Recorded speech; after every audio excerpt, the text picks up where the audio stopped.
नमस्कार दोस्तों, मेरा नाम है आकाश कुमार और स्वागत है आपका फिर से मेरे इस यूट्यूब चैनल पे।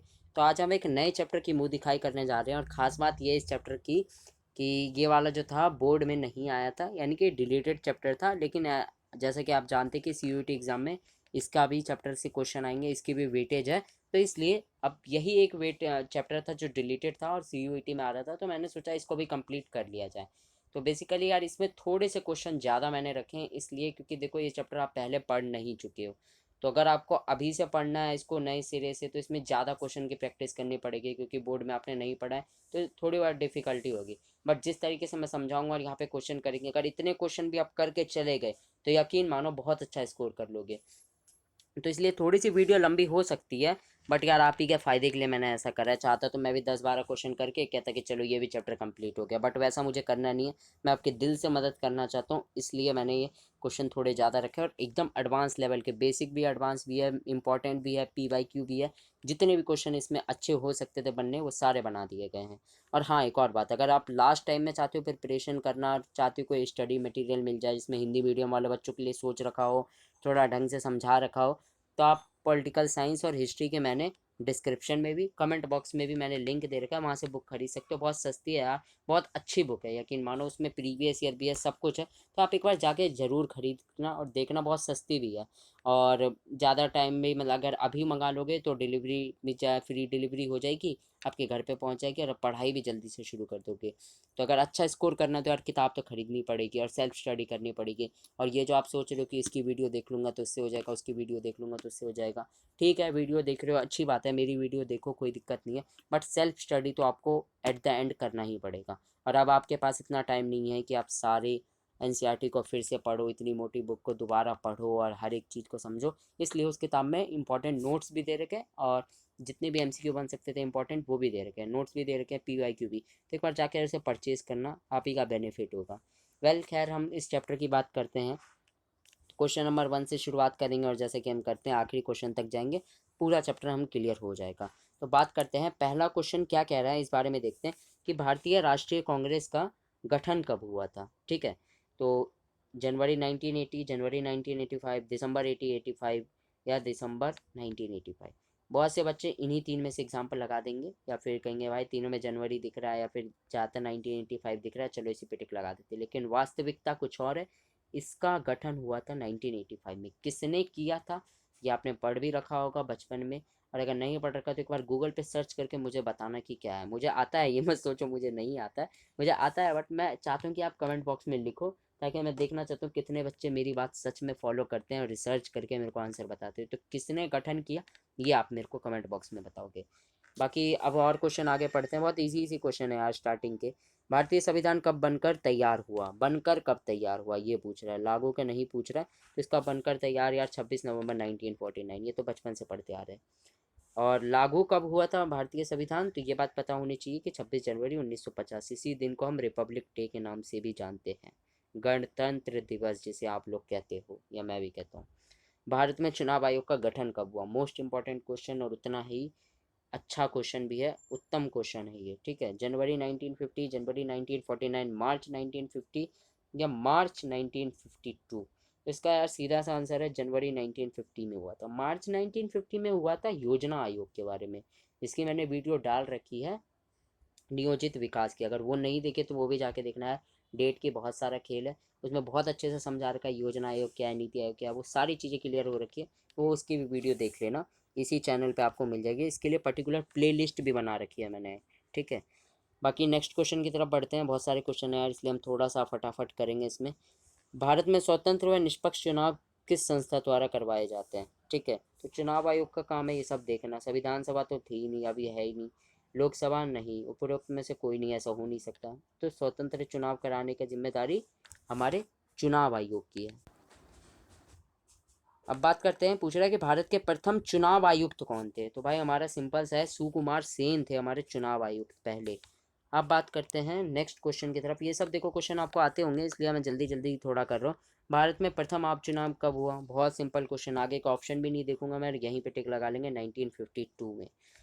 अब जो है 8वें क्वेश्चन की तरफ हम अपना रुख करते हैं और देखते हैं क्या पूछ रहा है। प्रथम आम चुनाव में मतदाताओं की संख्या कितनी थी। डेटा बेस क्वेश्चन है, जान लोगे 17 करोड़ थे, ठीक है। महिलाएं भी थी उसमें, ये भी याद रखना। और महिलाएं तो हर टाइम होती है, ऐसा हो ही नहीं सकता कि किसी भी टाइम महिलाएं ना हो, या हमेशा महिलाएं थे, पुरुष थे तो तभी महिलाएं भी थी, ठीक है। महिलाएं पुरुष दोनों थे उस वक्त 17 करोड़ में। बाकी प्रथम आम चुनाव में लोकसभा में कितनी सीटें निर्धारित थी? अच्छा क्वेश्चन है, लर्न करके जाना चाहिए आपको। तो इस वक्त सिर्फ 89 सीट ही थी, ठीक है, लोकसभा के चुनाव में। अभी जो आप 545 देखते हो वो अब पहले 489 थी। और नेक्स्ट क्वेश्चन की तरफ बात करते हैं, जो कह रहा है कि प्रथम आम चुनाव में कितने प्रतिशत मतदाता साक्षर थे? साक्षर मतलब होता है पढ़े लिखे, लिटरेट इंग्लिश में जिसे कहते हैं। तो साक्षर कितने थे, साक्षरता दर कितनी थी, सिंपल ये पूछ रहा है। तो आपको पता होना चाहिए कि उस वक्त 15% थी हमारी साक्षरता दर।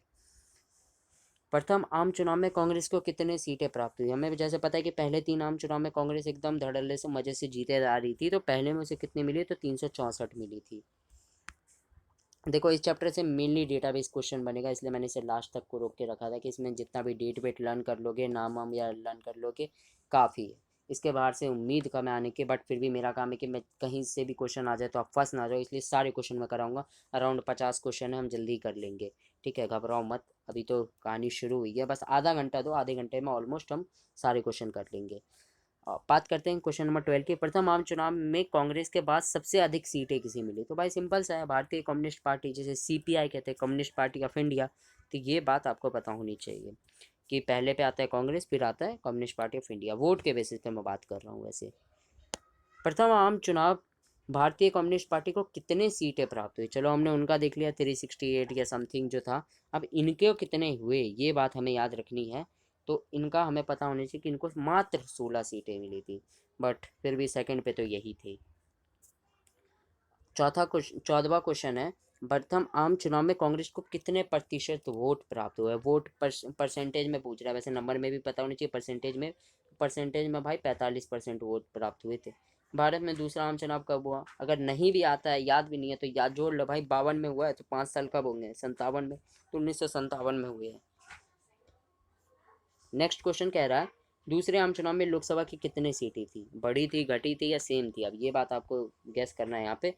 तो सच बात यह है कि बढ़ी थी, तो उन 494, 494 हो गए थे, जो पहले 489 थी। अब बात करते हैं नेक्स्ट क्वेश्चन की तरफ, जो कह रहा है कि दूसरे आम चुनाव में कांग्रेस को कितनी सीटों पर विजय प्राप्त हुई? देखो एक बात ट्रिक बताता हूँ। पहले 3 आम चुनाव के कांग्रेस को कितना वोट मिला, कितना परसेंट वोट मिला, सेकंड नंबर पे कौन सी पार्टी थी, सिर्फ पहले 3 आम चुनाव के याद रखो। बाकी के याद नहीं रख पा रहे हो, कोई दिक्कत नहीं। बट एक बात मान लो, शुरू के जो 3 इलेक्शन हुए इनके बारे में डिटेल में पता होनी चाहिए, कौन जीता, कितने परसेंट वोट से जीता, कितने परसेंट वोट मिले, क्योंकि इससे बहुत सारे क्वेश्चन बनेंगे। और नहीं करके जाओगे ना, फिर पेपर के बाद कहोगे कि भैया कर लेना चाहिए था, अच्छा ही होता। इसलिए मौका अभी है, कर लो। और अगर नहीं करना चाहते हो तो बुक है यार, बुक में अच्छे से सिस्टमेटिक वे में दे रखा है, बुक को परचेज कर लेना, ज़्यादा महंगी बुक है नहीं। अगर खरीद लोगे तो काम ही आएगी। मैं पता है बुक बुक पे बहुत लोग कम खर्च करते हैं, यही चीज़ मोमोज वगैरह कुछ बाहर के खाने होते हैं तो जल्दी से पैसे निकल जाते हैं। शिक्षा पे लोग ज़्यादा पैसे देना नहीं चाहते, बट थोड़ा सा इन्वेस्टमेंट करो यार, आपको लॉन्ग टर्म में बहुत फ़ायदा देगा ये। वेल क्वेश्चन था हमारा कि 16 वाला क्वेश्चन कर रहे थे कि दूसरे आम चुनाव में लोकसभा को कितने सीटें प्राप्त हुई, कुल कितने सीटें थी, सॉरी, ठीक है। प्राप्त कितनी हुई वो तो हम नेक्स्ट क्वेश्चन में, तो 494 थी, हमने ये देख लिया था। फिर हम देख रहे थे कि कितने सीटें प्राप्त हुई 494 में से कांग्रेस को। तो हमने देखा था इसका 371 होगा इसका आंसर। डेटा बेस है सारे। दूसरे आम चुनाव में भारतीय साम्यवादी दल को कितने सीटें प्राप्त हुई थी? तो ये बात पता होनी चाहिए कि यार इनको जो है 27 हुई थी, इनका भी थोड़ा बढ़ गया था। केरल में पहली गैर कांग्रेसी सरकार कब बनी? 52 में तो चलो नहीं था, ठीक है। 57 में आपका जो है कह रहा है कि कब बनी थी गैर कांग्रेस। 57 में तो उन्होंने राष्ट्रपति शासन लगाया था, तो अलग बात हो गई। लेकिन पूछ रहा है कि कब गैर कांग्रेसी सरकार बनी केरल में, तो 1967 में, और ये चौथा आम चुनाव था, ठीक है। नेक्स्ट क्वेश्चन की तरफ बढ़ते हैं। 1957 में केरल में किस पार्टी की सरकार बनी? ठीक है, तो भारतीय जनसंघ, किसान प्रजा पार्टी, या फिर भारतीय कम्युनिस्ट पार्टी, उपरोक्त में से कोई नहीं। तो इसका हम आंसर जानते हैं भाई, बहुत सिंपल है कि इसका जो है हमारा पूछ रहा है कि 1957 में केरल में किस पार्टी की सरकार बनी? तो भारतीय कम्युनिस्ट पार्टी की बनी थी। 1957 का मैटर है ना, और ये तो हमने पढ़ रखा है 57 में, किताब में साफ साफ शब्दों में लिखा हुआ है। नेक्स्ट क्वेश्चन की तरफ बढ़ते हैं, क्वेश्चन नंबर 21। केरल में, एक सेकेंड, केरल में 1957 में केरल के मुख्यमंत्री बने। अब उनकी पार्टी बनी थी कम्युनिस्ट पार्टी, तो उनके मुख्यमंत्री कौन थे? तो श्यामा प्रसाद मुखर्जी, एन निजलिंगप्पा, के ए के गोपालन, EMS नंबूरी पाल। ठीक है, तो यही वाले थे। वर्ड या नाम थोड़ा मुश्किल होता है साउथ इंडिया का, केरल वगैरह का अगर देखोगे तो, बट आपको करना पड़ेगा क्योंकि वो भी हमारे प्यारे भारत का हिस्सा है और उनका बहुत बड़ा योगदान है भारत में। हमें नाम तो याद रखना ही पड़ेगा। ठीक है, थोड़ा सा मुश्किल लगेगा बट कोई नहीं, कर लेंगे हम। क्वेश्चन नंबर 22, भारतीय साम्यवादी दल का गठन कब हुआ? ये जो बार बार बीच में आ रही है सेकंड नंबर पे, इसका गठन कब हुआ है? तो आपको पता होना चाहिए कि इसका गठन 1924 में हुआ है। अब बात करते हैं, ये सब डेट वाले हैं यार, डेट वाले लर्न कर लोगे। इसमें ज़्यादातर आपको सारी पार्टी की डेट पता होनी चाहिए, कब बना है, और कुछ कुछ लीडर के नाम पता हो तो काफ़ी चलेगा इतना। सोशलिस्ट पार्टी का गठन कब हुआ है? तुम्हें पता है भाई, इसका 1948 में हुआ है। समाजवादी विचारधारा से संबंधित प्रमुख नेता कौन से रहे? मतलब कौन से ऐसे नेता थे जो समाजवादी को प्रमोट करते थे, कहते थे कि समाजवादी होना चाहिए, सोशलिज्म यानी समाजवाद होना चाहिए, और पूंजीवाद के विरोध करते। तो राम मनोहर लोहिया, आचार्य नरेंद्र देव, जयप्रकाश नारायण। तो इसका पता होना चाहिए कि सभी थे भाई। राम मनोहर लोहिया भी जाने माने, जयप्रकाश हमने देखा ही था, मतलब देखा ही नहीं था हमने, अगर आपने चैप्टर 6 पढ़ रखा होगा तो आपको उसमें बहुत सारी चीज़ें क्लियर हो जाएगी। आचार्य नरेंद्र देव ये भी हमें पता है कि थे। ठीक है, नेक्स्ट क्वेश्चन की तरफ बात करते हैं। क्वेश्चन नंबर 25, भारतीय राजनीति में एक दल की प्रधानता का युग किस नेता से जुड़ा है? ठीक है, तो सरदार वल्लभ भाई पटेल, पंडित जवाहरलाल नेहरू, श्रीमती इंदिरा गांधी, लाल बहादुर शास्त्री। बहुत ट्रिकी क्वेश्चन और अच्छा भी पूछ रहे हैं कि भारतीय राजनीति में एक दल जो बहुत लंबे समय तक जीतता आ रहा था, किस नेता से जोड़े थे? तो स्टार्टिंग में तो जवाहरलाल नेहरू ही थे ना, उसके बाद ये बेटी है उनकी इंदिरा गांधी, बट शुरुआत तो इन्होंने ही करी, पहले प्रधानमंत्री भी हमारे यही रहे। तो हम ऐसा कह सकते हैं कि जवाहरलाल नेहरू ही थे जो एक दल के प्रधानता के युग से जुड़े हुए थे। अब बात करते हैं नेक्स्ट क्वेश्चन की तरफ, किस काल को एक दल के प्रभुत्व के नाम से जाना जाता है? बहुत बढ़िया क्वेश्चन और उतना ही सिंपल क्वेश्चन और मोस्ट इंपॉर्टेंट क्वेश्चन। तीन चीज़ें मैंने बोली, अच्छा क्वेश्चन, इंपॉर्टेंट क्वेश्चन और ईजी क्वेश्चन। ऐसे बहुत बढ़िया क्वेश्चन लगते हैं मुझे जो इजी भी होते हैं और इंपॉर्टेंट भी होते हैं, उनको तो छोड़ने का कोई सेंस नहीं बनता है। इस वाले क्वेश्चन को भी कोई सेंस नहीं बनता है। सिंपल सा, आपको अगर थोड़ा सा भी आपको पता होगा कितने चुनावों तक इनका सही चलता रहा, सब कुछ अच्छा होता रहा, आप इजीली समझ सकते हो। ठीक है, तो अगर 52 से 67, 52 से 57, 1952 से 71 या 1952 से 61, तो इसका राइट आंसर जो होगा वो होगा 52 से लेके 67 तक। 67 के बाद थोड़ा बहुत चीज़ें गड़बड़ होने लगी थी, इंदिरा गांधी आने के बाद स्टार्टिंग में वोटिंग वगैरह उन्हें नहीं मिल रहा था समर्थन। हम कह सकते हैं वो कहानी बाद की है, हमने पढ़ रखा है। अब अगर वो कहानी बताऊंगा तो हमारा मुद्दे से हम भटक जाएंगे, जो मैं आपको भटकाना नहीं चाहता। क्वेश्चन नंबर 27 की बात करते हैं, जो कह रहा है कि भारत में कांग्रेस पार्टी के प्रभुत्व का कारण क्या है? ऐसा बड़े मार्क्स में भी क्वेश्चन बनता है, जब आपने बोर्ड एग्जाम दिया होगा तो आई थिंक आपने देखा होगा कि कांग्रेस पार्टी से क्वेश्चन बनता है ज़्यादातर कि कांग्रेस का जो प्रभुत्व है उसके होने के क्या कारण है। तो उसी को इसने बस MCQ के फॉर्मेट में डाल रखा है कि राष्ट्रीय स्वतंत्रता आंदोलन से जुड़े होने के कारण, मजबूत संगठन होने के कारण, मजबूत विरोधी दल के अभाव के कारण, या उपरोक्त सभी। तो हम कहेंगे जी भाई, सारी चीज़ें, इसको एक चीज़ से कोई भी चीज़ नहीं होती। अगर कोई काम होता है तो उसके लिए बहुत सारे फैक्टर रिस्पॉन्सिबल होते हैं। ठीक है, आज अगर आप इस एग्ज़ाम की तैयारी कर रहे हो तो कोई एक कारण नहीं कि कॉलेज जाना है, अच्छे अच्छे दोस्त मिलने हैं, लड़की से मिलना है, लड़कों से मिलना है, ये सब आपका मुद्दा नहीं है। बहुत सारे हैं, ये सब तो है ही वैसे। ठीक है, साथ में ये भी कि भाई करियर बनाना है, ऊपर से मेरे को पढ़ाई करना है, किसी को IAS बनना है, तो बहुत सारे फैक्टर रिस्पॉन्सिबल है। ऊपर से आपने ये देखा है कि मेरे भाई ने भी, भैया ने भी यही किया, मेरी दीदी ने भी यही किया, तो मैं भी यही करूँगा। बहुत सारे रीज़न होते हैं। इसी तरीके से कांग्रेस जो इतना प्रभुत्व उसका छाया, एक छत्र छाया में जो आ गया हमारा, उतना उसका डोमिनेंस जो बना, वो क्यों बना, इतना शक्तिशाली क्यों बना? तो कोई मजबूत विरोधी दल भी नहीं था, और मजबूत संगठन था, एक बात तो थी। राष्ट्रीय स्वतंत्रता आंदोलन से इन्होंने हमें आज़ादी दिलाने में इनकी बहुत बड़ी भूमिका रही है, ऐसा हम कह सकते हैं। क्वेश्चन नंबर 28 की तरफ बढ़ते हैं। भारत में तीसरा आम चुनाव कब हुआ? यार डेटाबेस क्वेश्चन, 1962 में। तीसरे आम चुनाव में कांग्रेस को कितनी सीटें प्राप्त हुई? मैंने कहा था ना, इन तीन के तो अच्छे से याद करना। ठीक है, इसके चलो अभी तो मैं बता देता हूँ, बट घर पे इसे यार प्लीज़ याद कर लेना। तो 361 मिले थे। बात करते हैं क्वेश्चन नंबर 30, तीसरे आम चुनाव में भारतीय साम्यवादी दल को कितनी सीटें प्राप्त हुई थी? अब भारतीय साम्यवादी दल को कितनी हुई थी, तो इसका आप अंदाज़ा लगा सकते हो, इसमें लिखा भी है बुक में वैसे, 29। नेक्स्ट क्वेश्चन जो कह रहा है कि कांग्रेस पार्टी का छाता संगठन किसने कहा। छाता संगठन, इसमें बहुत सारे लोग मिले हुए थे इसलिए छाता संगठन कहते हैं। किसने कहा? Palmer, Rajendra Prasad, John Dewey, Jayaprakash Narayan. तो इसका आंसर भाई सिंपल सा है पामर। ये एडवांस क्वेश्चन लग सकता है, नाम भी थोड़ा मुश्किल है बट लर्न कर लो यार अभी के लिए, क्योंकि ये थोड़े बहुत जो नाम होते हैं कुछ कुछ मुश्किल होते हैं, बट आप इजीली अगर इन्हें 2-3 बार पढ़ोगे समझोगे तो लर्न हो जाएगा। थोड़ी तो मेहनत करनी पड़ेगी ना। नेक्स्ट क्वेश्चन की तरफ बढ़ते हैं। कांग्रेस की तुलना एक सराय से की किसने की है? Laski, Jawaharlal Nehru, doctor Bhimrao Ambedkar, Palmer. Palmer तो हो नहीं सकता क्योंकि इसने छाता संगठन का है। तो इसका आंसर जो है भीमराव अम्बेडकर है। इसको तो जानते हो गए, इसको क्या लर्न करने में मुश्किल है। तो इसकी सराय से इसने तुलना की है कांग्रेस की।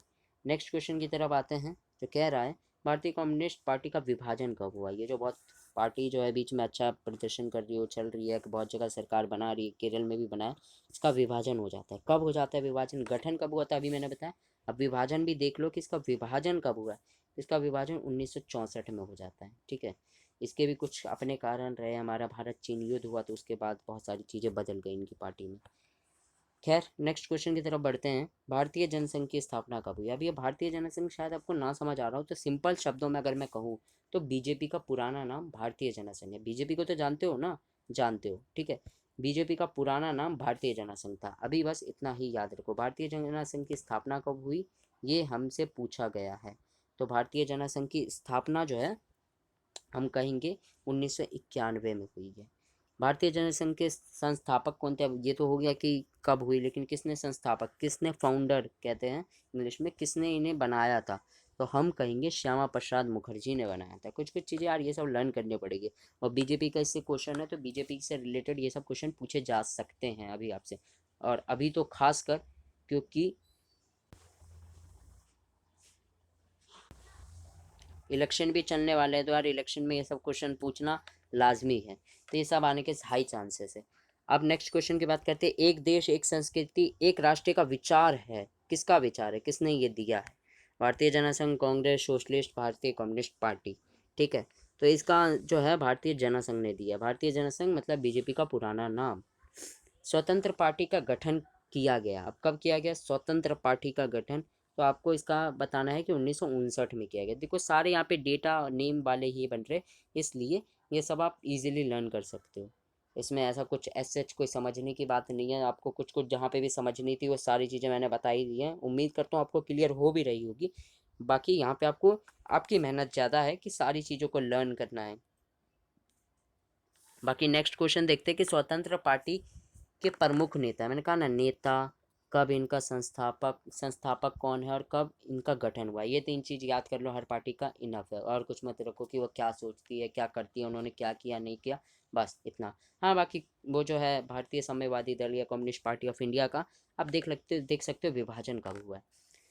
इसका जो है स्वतंत्र पार्टी के प्रमुख नेता कौन से हैं? सी राजा गोपालाचारी, के एम मुंशी या एन जी रंगा। तो इसका भी हम कहेंगे उपरोक्त सभी। अगर आपने पढ़ रखा होगा तो ये चीज़ें आपको अच्छे से क्लियर होगी।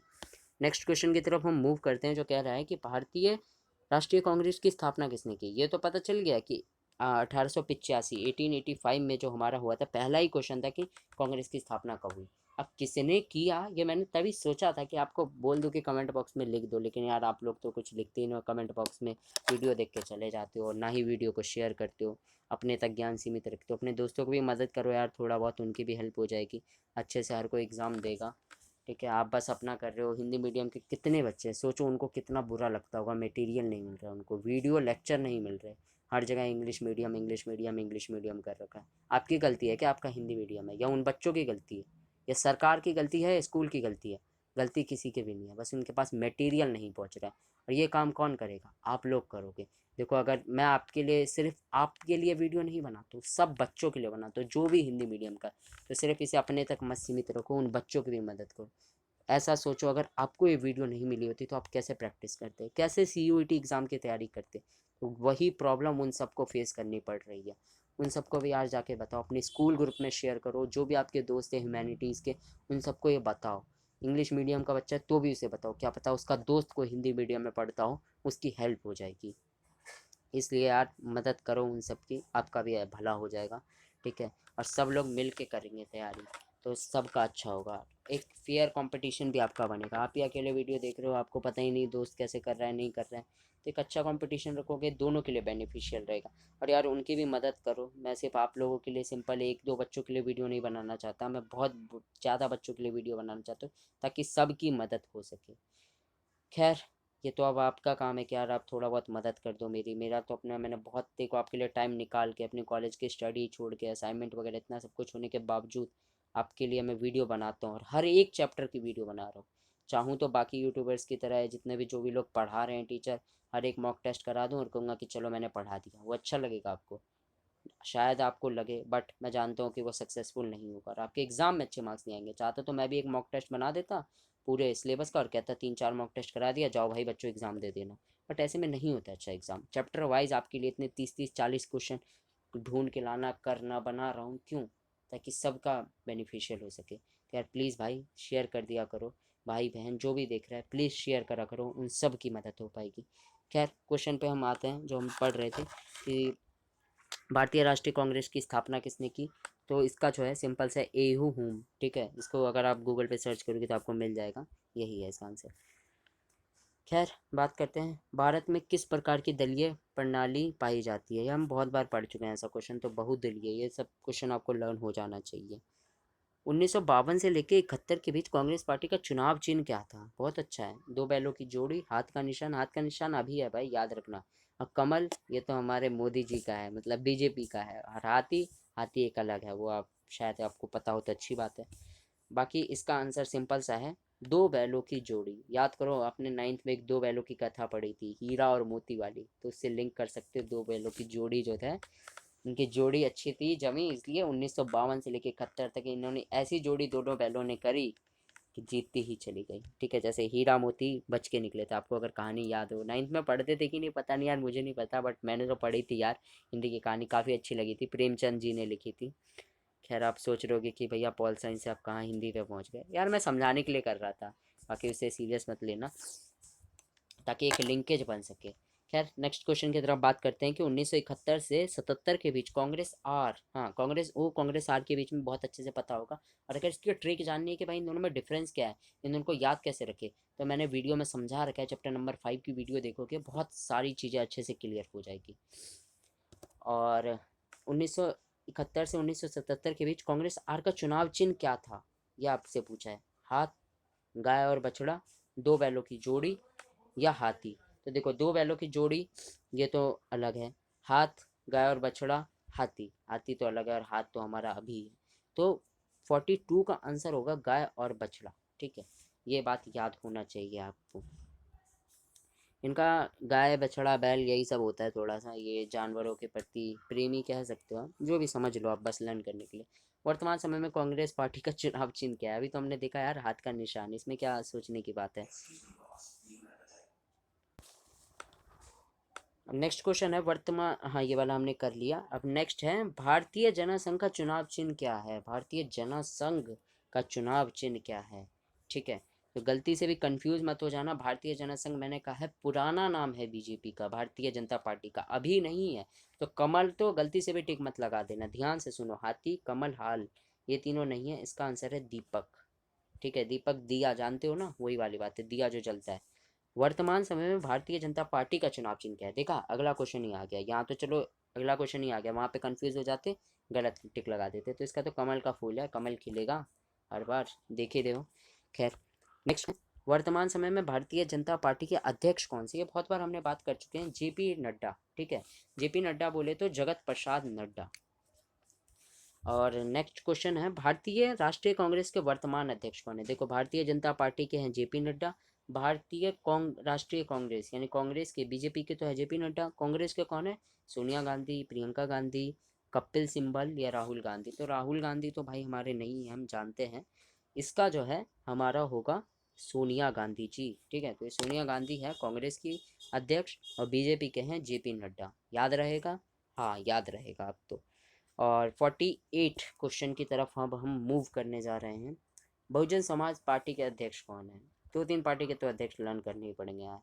बहुजन समाज पार्टी के अध्यक्ष, ये कांसी राम ने तो शुरुआत की थी, मुलायम सिंह यादव, सुष्मी मायावती, ठीक है, सुश्री मायावती और उपरोक्त में से कोई नहीं। तो इसका सिंपल सा आंसर है, आपको पता होना चाहिए कि सुश्री मायावती ही है जो आपका क्या कहते हैं बहुजन समाज पार्टी के अध्यक्ष हैं। अब बात करते हैं नेक्स्ट क्वेश्चन 49। कांग्रेस पार्टी के सर्वप्रथम विभाजन कब हुआ, यानी विभाजन कब हुआ कांग्रेस पार्टी में, ये आपसे पूछा जा रहा है। तो आपने पढ़ा होगा शायद चैप्टर नंबर 5 में, तो आपको पता होगा कि इसका आंसर जो होगा वो होगा हमारा 1969। राष्ट्रपति का जो चुनाव हुआ था जिसमें वीवी गिरी, नीलम संजीव रेड्डी, याद करो थोड़ा बहुत तो क्लियर हो जाएंगे। तो 69 में हुआ था सबसे पहली बार विभाजन। अगला क्वेश्चन कह रहा है कि भारतीय जनता पार्टी का गठन कब हुआ। हमने ये देखा कि भारतीय जनसंघ का गठन कब हुआ, वो पुराना नाम है, लेकिन भारतीय जनता पार्टी का गठन कब हुआ, 1980, 1981, 1970, 1960।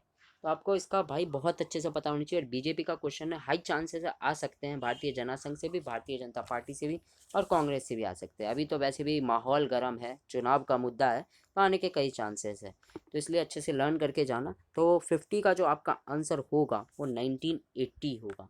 भारतीय जनता पार्टी का गठन 1980 में हुआ है। किसने किया है ये आप मेरे को कमेंट सेक्शन में बताओगे, थोड़ा सा रिसर्च करना पड़ेगा बट इजीली मिल जाएगा। बीजेपी लिखोगे ना तो आपको सारी चीज़ें क्लियर हो जाएगी। सिंपल लिखना बीजेपी का गठन कब हुआ, आपको वो भी बता देगा कब हुआ, किसने किया, दोनों बता देगा वो आपको, जो आपका गूगल पे है। नेक्स्ट क्वेश्चन है और हमारा नेक्स्ट क्वेश्चन कह रहा है कि स्वतंत्र भारत के पहले गवर्नर जनरल कौन है। बहुत अच्छा क्वेश्चन है और बहुत इजी भी है। ये है सी राजागोपालाचारी, और इम्पोर्टेंट भी है, अच्छा भी है, इम्पोर्टेंट भी है, इजी भी है, वही वाली बात है। ठीक है, तो इसको तो जरूर करके जाना। अब बात करते हैं, जो अगला क्वेश्चन हमारा कह रहा है स्वतंत्र भारत के पहले गवर्नर जनरल कौन थे, सी राजागोपालाचारी। ठीक है, और नेक्स्ट क्वेश्चन है स्वतंत्र भारत के पहले भारतीय गवर्नर जनरल। एक सेकंड रुको, हमने थोड़ा सा गड़बड़ कर दी, पूरा ढंग से नहीं पढ़ा, इसलिए ये कह रहा है कि स्वतंत्र भारत के पहले गवर्नर जनरल। यहाँ पे भारतीय बात नहीं हो रही, सी राजागोपालाचारी भी थे लेकिन वो भारतीय थे। तो इसका आंसर होगा लॉर्ड माउंटबेटन। यार थोड़ा सा सिली मिस्टेक हो गई, आई थिंक आप लोग माइंड नहीं करेंगे, इसको एज अ ह्यूमन एरर की तरह सॉल्व करेंगे। बट ये हमने देखा नहीं कि भारतीय लिखा है कि नहीं, अगर भारतीय लिखा होगा तो हम लगाएंगे सी राजागोपालाचारी। तो 51 का बी हो जाएगा, 52 का सी हो जाएगा। लॉजिक समझ आया, हमने वहाँ पे भारतीय नहीं देखा था। जब भी भारतीय गवर्नर जनरल पूछा जाएगा तो सी राजागोपालाचारी टिक करोगे, और अगर नॉर्मल गवर्नर जनरल पूछा जाएगा स्वतंत्र भारत के तो लॉर्ड माउंटबेटन बताओगे। ठीक है, ये थोड़ा ट्रिकी क्वेश्चन था तो इसमें कंफ्यूज मत हो जाना, अच्छे से करके आना। नेक्स्ट क्वेश्चन की तरफ बात करते हैं, और जल्द ही हमारे क्वेश्चन कंप्लीट होने वाले हैं, तो खुशी मनाओ, अभी बस 2 ही 3 मिनट में चैप्टर कंप्लीट हो जाएगा। और जैसे मैंने कहा था आधे घंटे में अप्रॉक्स सारी चीज़ें क्लियर हो जाएगी और ये चैप्टर भी क्लियर हो जाएगा। क्वेश्चन पूछ रहा है कि किस भारतीय नेता ने 1956 में अपने अनुयायियों के साथ यानी कि समर्थक अनुयायियों के साथ बौद्ध धर्म अपनाया था। बहुत अच्छा क्वेश्चन है, अगर शायद बहुत से बच्चे जानते भी होंगे कि वो रोल मॉडल रहे हैं उनके होंगे भी, भीमराव अंबेडकर। ठीक है, यही थे जिन्होंने बौद्ध धर्म अपनाया था। इनके कुछ रीज़न था कि हिंदू धर्म में ऐसा होता है, जातिवाद वगैरह बहुत सारी चीज़ें, अब वो हिस्ट्री पढ़ोगे तो आपको समझ आ जाएगा। बाकी अभी बस आपको इतना याद रखना, 1956 में भारतीय नेता थे, कौन थे, कौन सा धर्म अपनाया। ठीक है, भीमराव अम्बेडकर थे, 1956 में बौद्ध धर्म को अपना लिया। और क्वेश्चन नंबर 54, सर्वप्रथम ईवीएम का प्रयोग, ईवीएम इलेक्ट्रॉनिक वोटिंग मशीन, वो ईवीएम क्या होता है, वो जो आप तो नहीं गए होंगे अभी तक वोट देने, आपके मम्मी पापा अगर मम्मी पापा के साथ गए होंगे तो आपने देखा एक मशीन होती है जिसपे सारे पार्टी के नाम और बटन लगे होते हैं, उसको जो हम दबाते हैं, जो भी बटन दबाते हैं जिस भी पार्टी को हम वोट देना चाहते हैं वो बटन दबा देते हैं, उनके काउंट हो जाता है, उसी को कहते हैं EVM machine, electronic voting machine. Full form याद होनी चाहिए, शॉर्ट में ईवीएम कहते हैं, इलेक्ट्रॉनिक, ई से, वी से वोटिंग, एम से मशीन, ईवीएम। सर्वप्रथम ईवीएम का प्रयोग भारत के लोकसभा व राज्य विधान के चुनाव में कब किया गया। बहुत ही इंटरेस्टिंग क्वेश्चन है, बहुत अच्छा क्वेश्चन है। तो इसका आंसर भाई सिंपल सा है 2004। 2004 से जब इलेक्शन होने लगे, 2004 में याद करो कौन बने थे, मनमोहन सिंह जी बने थे। ठीक है, तो जब से ये बने उनके बाद उसी समय, मतलब बन रहे थे, बने नहीं थे, उस बनने वाले थे तभी ईवीएम का शुरुआत हुई थी, उसी वाले इलेक्शन से, लोकसभा और राज्य विधान के चुनाव में, इलेक्शन में। आखिरी क्वेश्चन की तरफ हम बात करते हैं, बहुत ही बढ़िया क्वेश्चन है। वर्तमान में भारतीय चुनाव आयोग के मुख्य चुनाव आयुक्त कौन है? यही क्वेश्चन आपको चैप्टर 5 में भी मिला था और यही क्वेश्चन आपको चैप्टर नंबर 2 में मिला था। तो इसकी इंपॉर्टेंस आप समझ लो कि कितनी है। इसलिए हाई इंपॉर्टेंस वाला क्वेश्चन है और कई बार आते हैं ऐसे क्वेश्चन। पिछले साल भी आए, 2023 में भी, 2022 में भी आए होंगे। ठीक है, 2023 में तो आते ही ऐसे क्वेश्चन आए थे।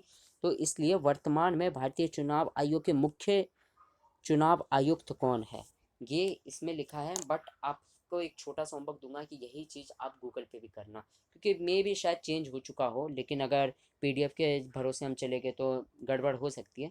तो जो आपको करंट वाला होगा वही वाला आपको लिख के आना है। बाकी अगर पीडीएफ के अकॉर्डिंग जाओगे, जो इसमें ऑप्शन दे रखे हैं और शायद वही अगर अभी होंगे मुख्य चुनाव आयुक्त, या आप गूगल पे सर्च कर सकते हो, तो इसका सिंपल सा आंसर है सुनील अरोड़ा। ठीक है, याद रहेगा कौन थे हमारे, सुनील अरोड़ा। और इसी के साथ हमारे सारे क्वेश्चन कंप्लीट होते हैं। बधाइयाँ आप सभी को, आप लोग इतने लंबे समय तक बने रहे, वीडियो में आखिरी तक देखा यार, बहुत अच्छा लगा। आप सिंसियर हो, इस चीज़ से पता चलता है। और वीडियो आपको पसंद आ रही है तो यार एक लाइक का बटन दबा दो, मुझे भी पता चलेगा।